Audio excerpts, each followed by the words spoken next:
Hello， 大家好，我哋今日嚟到長沙灣蘇屋村彩雀路呢度咧，我哋係做咗一個2至3人嘅單位，間咗1房1廳。今日咧戶主已經入住啦，我哋去回訪下。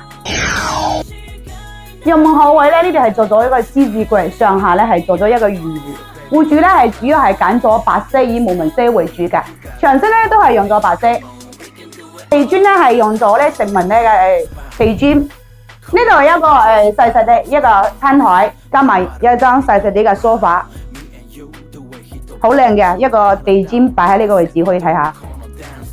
主人房用咗一個格柵，加埋一個中空位嘅擺嘅設計嚟做咗一個隔斷。呢度咧都係做咗一個雙向嘅櫃門嘅。入邊咧係一個4尺半嘅地台床，加埋斗頂嘅衣櫃。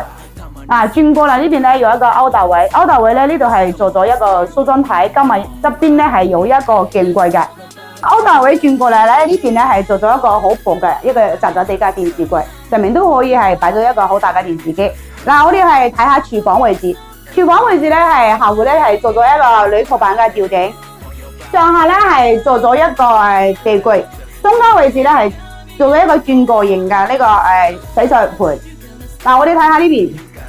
呢個位置係睇下，都係做咗一個上下儲物櫃。呢邊咧係做咗一個櫥櫃咧，係做咗一個嵌入式嘅，上面都係斗頂嘅。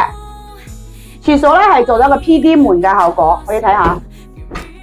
入邊咧都做咗一個洗手間上下鏡櫃，加埋呢個有一排管咧係做咗4英尺嘅包管。